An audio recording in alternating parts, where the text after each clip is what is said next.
mercenários da OTAN, instrutores oficiais da OTAN, tudo virando pó com os ataques da Rússia, gente, através do Iskander e também de outras armas. Mercenário, olha, mas o que teve de mercenário, o que teve de instrutor da OTAN, de oficial da OTAN, que não está mais entre nós depois desses ataques, olha, impressionante, tá? Onde foi que isso aconteceu? Aconteceu lá em Sumy, né, onde provavelmente não havia, no caso, tantos instrutores assim da OTAN, mas havia, tá? Não se fala disso, mas havia. Aconteceu um ataque importantíssimo em Dnipropetrovsk, gente. Este daí foi colossal. Está se falando aí que provavelmente, né, de 150 a talvez até 250, né, mercenários podem ter perdido as suas vidas neste ataque da Rússia em Dnipropetrovsk. De 150 a 250. É muita coisa, né? Era um centro de treinamento onde eles estavam ali, né, calibrando ali as suas ações para ataques contra a Rússia. Não estão mais entre nós, tá? Não sobrou ninguém, ok? Houve também um ataque no momento do desembarque de um navio lá no porto de Odessa, com cargas ocidentais e com instrutores ocidentais também que estavam acompanhando a carga, tá? Eles também já estão no inferno, queimando lá, no foguinho do inferno, os tais mercenários britânicos, tá? As armas, neste caso aí, sobretudo drones, eram provenientes do Reino Unido, tá? E os instrutores que ali estavam, na verdade, os oficiais que ali estavam, eram britânicos também, tá? Na verdade, ali fala-se em um outro oficial, o restante estava apenas acompanhando, mas militares britânicos também já estão no inferno, tá? Então, é isso que eu quero comentar com vocês aqui. E outra coisa, houve ali, na região de Sumy, um ataque importante. Este ataque aconteceu, né, onde? Ali em Yanukovka, onde a Rússia trava com a Ucrânia, neste momento, uma luta importantíssima. Por quê? O resultado dessa batalha em Yanukovka, né, ali no entorno de Yanukovka, tá? É uma frente ampla que tem Yanukovka como um local que precisa ser conquistado, sobretudo a estrada que leva para Sudzha, Bassovka, que fica um pouco mais próxima a Sudzha, né, a Kursk, e outras, e até algumas regiões florestais ali, em que as tropas ucranianas poderiam encontrar rotas alternativas. Então há uma luta nessa frente ampla aí, tá? Mas a Rússia conquistou um povoado ali na proximidade, facilitando ainda mais suas ações contra, né, a retaguarda ucraniana. E ao mesmo tempo, esse ataque foi terrível. E o que se fala neste momento já? O que está se falando? Pode ser efeito, evidentemente, dos acontecimentos lá no Salão Oval da Casa Branca. Pode ser, contudo, que não, que antes já se comentava algo a respeito. O que está se falando aqui? É provável que os próprios Estados Unidos estariam entregando, neste momento, as informações para as Forças Armadas da Rússia sobre a concentração de oficiais da OTAN. Interessante, né? Então vamos lá. Olha só, antes de quaisquer coisas, o meu abraço terno a você, meu irmão e minha irmã, que está em quaisquer lugares desse imenso mundo de nosso Deus. Abraço terno com muito carinho, tá? Muito obrigado. Para mim é uma honra ter irmãos e irmãs lá da Mãe África, a mãe de todos nós, seguindo este trabalho, de quaisquer países africanos. É uma honra ter gente lá da China, da Oceania, enfim, Macau, né? Tem uma pessoa em Macau que acompanha esse trabalho. Muito obrigado, né? Lá na Europa, lá na Rússia, na República Tcheca, em Portugal, na Espanha, na Holanda, gente na Noruega que acompanha esse trabalho aqui. Vejam, na Noruega, é isso mesmo. Muitos na Alemanha, na Itália. Grato demais pela generosidade do apoio de vocês. E em vários lugares também da América Latina. Muito obrigado. E um agradecimento especial àqueles que enviam Pix. Terminamos o mês de fevereiro e as coisas só não ficaram complicadas por causa da ajuda de vocês. Se for o caso, se tiverem aí condição de enviar um Pix, por gentileza, de qualquer valor, ajuda muito o trabalho, tá? Se você não puder, tá tudo bem. Se você puder e não desejar fazê-lo, tá tudo muito bem também, tá? Porque a sua ajuda principal é vendo os vídeos, compartilhando, deixando like, enfim, criticando, deixando sugestão e assim por diante, tá?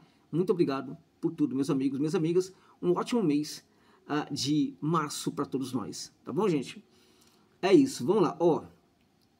Vários ataques, enormes, tá? Segundo né, o que se está se falando na Rússia, o ataque às Forças Armadas da Ucrânia, em suma, aconteceu a partir da ajuda, da contribuição de jornalistas da Dinamarca. É isso mesmo.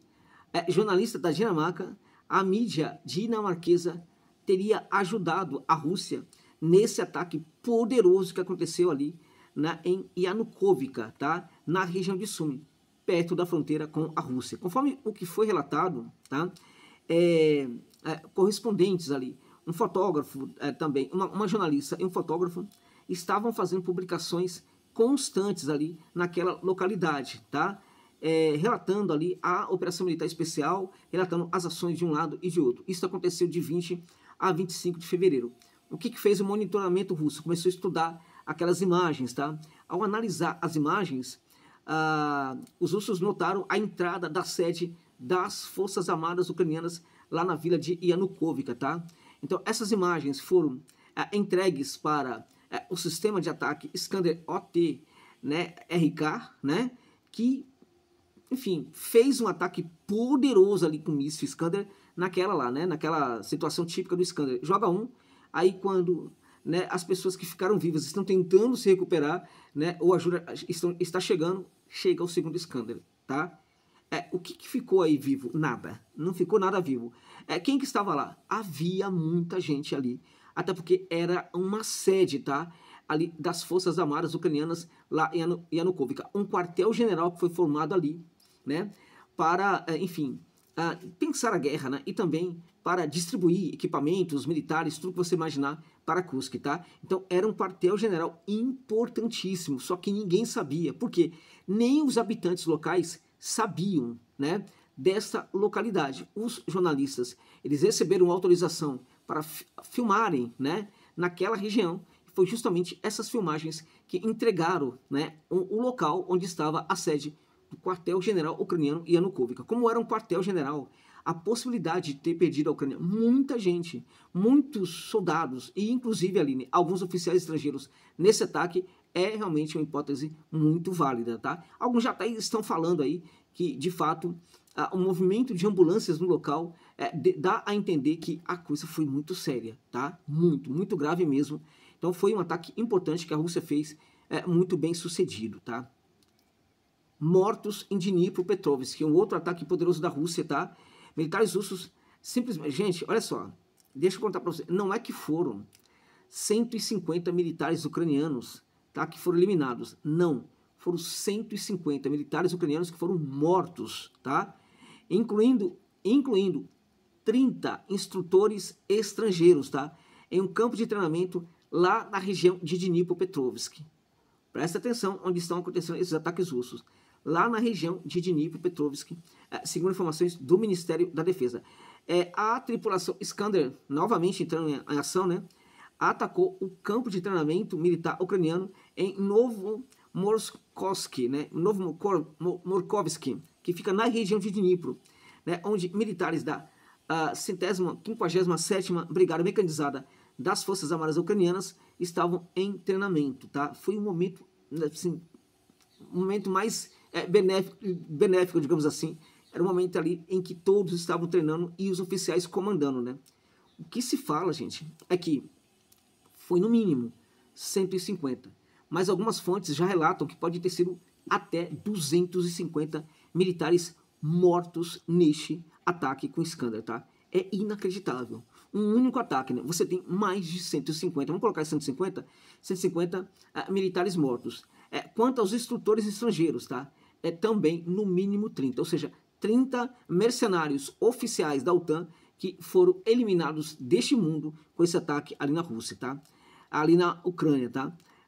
Claramente que a Ucrânia, em virtude disso, vem fazendo os seus ataques às instalações civis, assim como também algumas instalações da infraestrutura russa, mas muito pouco. Em geral, os ataques ucranianos visam chegar à população civil, enquanto a Rússia faz ataque à infraestrutura energética, infraestrutura de defesa, comando militar e também infraestrutura de comunicações da Ucrânia, tá? É uma guerra desigual, porque tem um país que entende o que é a guerra e também as leis, né, que regem os ataques dentro de uma guerra, e há um país completamente terrorista que não se importa com nada disso, absolutamente.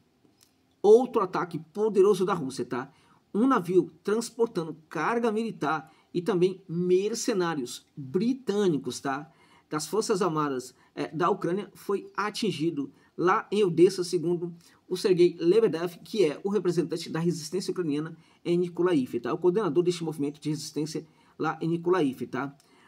Segundo ele, gente, havia um desembarque no momento de carga militar britânica, sobretudo drones, né, com, enfim, oficiais, não necessariamente, parece que havia 2 ou 3 oficiais, mas o restante era de soldados britânicos, tá? Segundo o Lebedev, o navio transportava esses barcos não tripulados, tá? Todos esses barcos vinham da Grã-Bretanha, do Reino Unido, tá?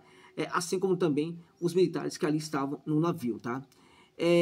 Então, o que aconteceu? Esse ataque eliminou todos eles, porque foi o momento do desembarque, tá? Então, foi muita gente aí que foi perdida pela Ucrânia e pela OTAN no dia de hoje com os ataques poderosos da Rússia. Todos muito bem sucedidos. A quantidade de mercenários da OTAN que foi eliminada no dia de hoje foi algo desproporcional. Foi algo realmente muito impressionante. Somente neste ataque em Dnipropetrovsk foram no mínimo 30 mercenários da OTAN. Neste caso, de patente, tá? Oficiais da OTAN.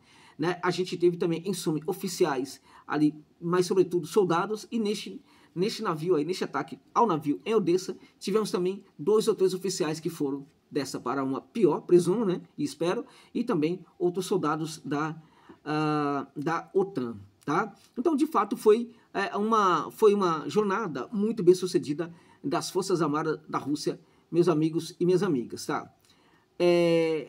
Ao mesmo tempo, as Forças Armadas da Ucrânia estão tentando fazer os seus ataques, né? A infraestrutura, sim, também, eles fazem também esse tipo de ataque. A infraestrutura russa. O problema é que a Ucrânia fez um ataque a uma empresa que não é somente russa e que pode afetar o interesse de toda a Europa. A Ucrânia fez um ataque, gente, tentou atacar. Na verdade, fez o ataque, né? Mas esse ataque não foi bem sucedido contra a infraestrutura do tank stream, né? Que é aquele gasoduto, né?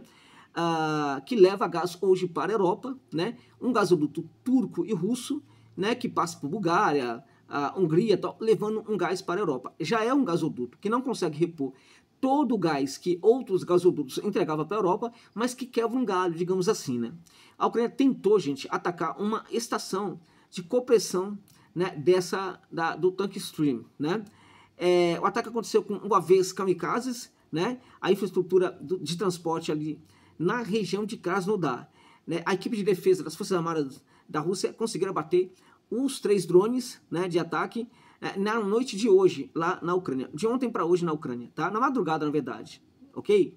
Então, veja, esse gasoduto é o que ainda, de certa forma, mantém a Europa, por exemplo, o gás que chega hoje, sobretudo, ali a própria Moldávia, que é um país, né, que pouco a pouco a OTAN vai instrumentalizando contra a Rússia também, né? Enfim, o gás que chega à Hungria, o gás que chega à Bulgária, o gás que chega a outras nações europeias, chega através do Turkish Stream, né? Quando a Ucrânia faz um ataque a essa instalação, está afetando os interesses de um outro país da OTAN, que é a Turquia, né? A Turquia, por isso daí, já poderia atacar a Ucrânia, né? Porque, na verdade, o Zelensky está afetando interesses comerciais, em teoria, de um país que é aliado, de certa forma, da Ucrânia. Pode não ser diretamente, mas enquanto um país ligado à OTAN, indiretamente, acaba sendo um aliado da Ucrânia, né? De certa forma, o Zelensky fazendo ataques a um país da OTAN. É isso que está acontecendo, tá? Mas algo que a gente percebe neste momento é que parece que a Europa decidiu comprar essa briga junto com o Zelensky, né? É mais ou menos isso que a gente está vendo aí, tá? Para vocês terem ideia, a França determinou que todas as restrições de envio de armas para a Ucrânia fossem imediatamente levantadas. Ou seja, a França vai enviar todo tipo de arma. Agora, resta saber se também vai, né, enviar os mísseis de longo alcance Scope, né? Resta saber que a França parece que está disposta a se juntar à causa ucraniana contra a Rússia e, neste momento, eu diria para vocês, também contra os Estados Unidos. Porque, neste momento, não tem como ficar com um pezinho em cada canoa. Ou você está com a Ucrânia, ou você está com os Estados Unidos. Se ficar com a Ucrânia, começa a ficar contra os Estados Unidos. Então, neste caso, é uma declaração indireta de guerra das nações europeias contra o grande apoiador da Ucrânia até então, que eram os Estados Unidos e que já não são mais. Né? Então, nós temos aí o início de hostilidades entre Estados Unidos e Europa. Ainda são hostilidades incipientes, o que eu chamo de hostilidades bebê, né? Mas que podem crescer. Então, o que a gente percebe neste caso aí é que a paz que estava próxima de acontecer, neste momento, fica mais distante. Contudo, tem uma questão aí, né? A Rússia não está mais tanto fragilizada como estava anteriormente, tá? Porque algumas nações da OTAN podem perfeitamente, né, enviar muito mais armas e apoio à Ucrânia, mas neste momento o principal doador da OTAN, que são os Estados Unidos, simplesmente estão a retirar o seu apoio maciçamente à Ucrânia e podem perfeitamente se juntar à Rússia contra Kiev. Ou seja, as coisas estão muito complicadas. E as autoridades europeias parece que, assim como Zelensky, parece que perderam completamente a noção da realidade. Meus amigos, minhas amigas. É isso, gente. É isso.